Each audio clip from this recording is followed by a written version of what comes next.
الصعيد. بالنسبه للمصانع هعمل ورشه هنا في الغزل والنسيج، ورشه في الحديد والصلب، ورشه مثلا في السكه الحديد. يعني هناخد سامبلز ونبدا ناخد منها اشارات وسيجمنتيشن ونبدا ايه نبني على الايه على الكلام ده، ولكن مش هنبدا من الغرف المكيفه. ممكن ننتهي في الاخر نروح الناس اللي قاعدين في اوضه التكييف ايه بخبرتهم بقى وخلاصتهم يحطني برنامج، ولكن انا لازم ابدا من بين الناس. من ايه؟ من بين الناس زي ما لولا ايه عمل اشراك المواطنين كافراد ومنظمات المجتمع المدني ككيانات في اداره الشان العام ايه للدوله. الناس احنا هننزل لهم ونسمع منهم ونحاول طول الوقت ان احنا نخليهم اوير باللي بيحصل في البلد. وبرضه في كيانات مهمه جدا جدا اسمها مؤسسه المجتمع المدني، وهو ببساطه جدا بيقول المجتمع المدني ده بيقول هو الحياه الثقافيه والاقتصاديه والسياسيه والاجتماعيه اللي تمنع الفراغ ما بين الوحده الاساسيه للمجتمع اللي هي الاسره، البيت، العيله، وبين الشكل الاكثر تعقيدا اللي اسمه الدوله. ما بين الجهاز الاداري بتاع الدوله اللي هو ممكن يسحق اي مواطن، والنواه الاولى اللي هي الاسره. اشكال الحياه دي بقى هي اسمها المجتمع المدني. المدارس، جمعيات، روابط، شلل، اصحاب، نقابات، احزاب، ده المجتمع الايه؟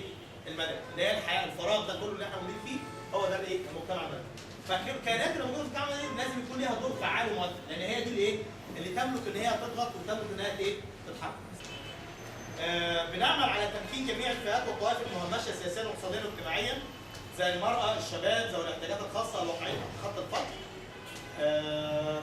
احنا ان شاء الله عندنا بنجهز الاسبوع الجاي هنعمل جلستين تعريفيتين بنطبع عليا ورق برايل، وهنروح نزور اخواننا في بعض جامعات المكفوفين يسمعوا مننا. والاسبوع اللي بعده هنروح معانا مترجم بالاشاره نكلم اخواننا الصوت. طبعا عايز اقول لكم ان هو ذوي الاحتياجات في مصر، ذوي الاحتياجات الخاصه في مصر 8 مليون. ف 10% من الشعب كويس يعني سبيشال نيدز واسر. ومع ذلك فعلا نادرا ما بتلاقي حد ان هو يعني يحاول يشد. هو بني ادم، هو ملوش دخل ان هو يعني ربنا يعني ابتلاه بامر ما وان شاء الله بيثيبوا عليه يعني ويدور على صبر. ولكن في الاخر الناس دي بتفكر، الناس دي عندها رؤيه، الناس دي عندها مشاكل، الناس دي عندها احلام، الناس دي المفروض تكون موجوده. لا دول على راس اولويات، الناس دي يجب ان نقدمها. الراجل ده هيقع. الناس دي يجب ان هو حد ايه يهتم بيها ويوليها ان شاء الله ويوليها يعني ايه اهتمام كده. من ضمن الاهداف الاساسيه تطبيق كامل حقوق المواطنه والتمتع بكافه حقوق كافه الخدمات للمصريين دون تمييز بسبب عرق او دين او مكان جغرافي او وضع اجتماعي. يعني احنا هننزل، انا شخصيا اتمنى ان اول مؤتمر جماهيري مش ورش عمل شعبيه نعمله هيكون في النوبه، وبالتالي باذن الله يكون في سينا. لازم نبدا من ابعد حته في مصر، ودي رساله مهمه لازم نوصلها. ان انا قادر ان انا انزل النوبه في عز الحر كويس، وقادر ان انا اروح لبتوع سينا في عز القلق، وان الناس دي مصريين ومش ذنبهم ان هم سكنوا في حته بعيد شويه كويس، واحنا مش ميزه لينا ان احنا في العاصمه. احنا كان ممكن نكون زيهم. من العار ان احنا يكون لينا اخوه مصريين في سينا ما كانش بيطلعوا لهم بطاقات رقم قومي في عهد مبارك، كانوا من انواع العقاب الاجتماعي، وبالتالي كل الخدمات بيبقوا محرومين منها، وبالتالي ان هم محرومين ان هم يدخلوا لا الجيش ولا الشرطه ولا الخارجيه ولا النيابه ولا الكلام ده كله، وكان مكتوب عليهم طول عمرهم ان هم يفضلوا مكتوب عليهم يافطه مهربين. واحنا كنا مستمتعين بالكلام ده. الناس بتوع النوبه عندهم مشكله، عندهم مشكله، عندهم حساسيه، انا بقول لهم عندهم حساسيه مفرطه دلوقتي، وفي بعض الدعوات المتشنجه طلعت منهم دلوقتي، الناس بتتكلم على الجناين النوبيه، بس احنا لازم نفهم الكلام ده جه منين. يعني لما جه الدوله تعمل بحيره ناصر عوضت مصر، دفعت للنوبيين بتوع مصر وبتوع السودان. ادت لبتوع السودان 10 جنيه على المتر، وادت لبتاع مصر باريزه عن المتر. كويس؟ فلازم يحس ان هو حد ضحك عليه. فنيجي نقعد نتكلم معاه ونقول له تعالى انت الاحساس بتاعك ده يتشال ازاي؟ انت ايه طلباتك؟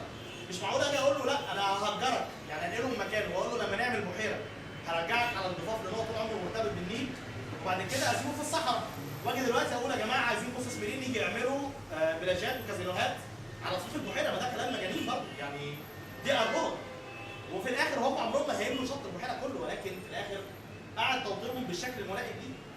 وفعليا انت لو جيت تتكلم معاهم معظم الناس بتوع النوبه اللي موجودين في القاهره دلوقتي لو جيت تقول له هترجع النوبه هيقول لك لا، بس هو محتاج بس يعني يحس بالانتماء، يحس ان انت حاطه في الاعتبار، يحس ان هو زيه زيك. ضمان مشاركه المصريين بالخارج في العمليه السياسيه والقيام بدورهم في نهضه مصر. الوصول الى دور مصري فاعل ومحوري في دوائر انتمائنا الثلاثه العربيه والاسلاميه والافريقيه. عندنا احنا عايزين نزود الخدمات المقدمه للمواطنين كما وكيفا وانتشارا وتنوعا. تكافؤ الفرص بين جميع المواطنين في تلقي خدمات التعليم والصحه والمسكن الملائم. توفير فرص عمل مناسبه وإعانة للعاطلين، والسعي الحثيث للقضاء على الفقر في مصر. تقليص الفجوه التمييزيه بين الجنسين في مجالات التعليم والعمل وتولي المناصب القياديه. تحقيق العداله في توزيع الدخل القومي وتلقي الخدمات. توظيف الطاقات والكفاءات المهنيه والاكاديميه المصريه في تخطيط وتنفيذ المشاريع التنميه النوعيه المبتكره. اعطاء اولويه للمشاريع في خفه العماله، الصناعات الثقيله، والمشاريع المتوسطه اللي هي ممكن يعملها الشباب اللي هي بتبدا من 100,000 ل 3 مليون، ونشوف ان احنا ازاي نوفر لها التمويل المناسب، سواء بقى تمويل دوله او تمويل رجال اعمال او تمويل جمعيات خيريه، مجتمع مدني. والمشاريع متناهيه الصغر واصحاب الطرف اللي الصغير.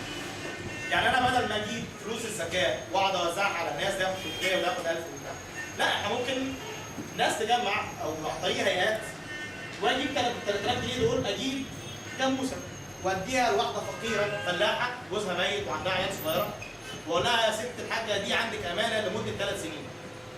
استخدمي لبنها وهتولد، واستخدمي اللي هتولده وبعد كده رجعيها لنا. او رجعي لنا ايه الوليد ده واحنا ايه ناخده نكبره ونديك ايه حتى دي المشاريع اللي يسوى. فمنها ما ياخدش صدقه، انت بتدخل معاه مشروع ما بتكسبش منه، في نفس الوقت انت بتبدا تعوده ان هو ايه؟ ان هي تعتمد على نفسها وتشيل عنها يعني ايه؟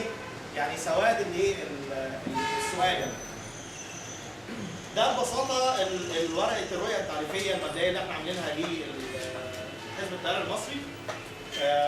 انا طبعا يبقى اشكر لحضراتكم لو في اي مداخلات او استفسارات او حاجات عايزه استضافه.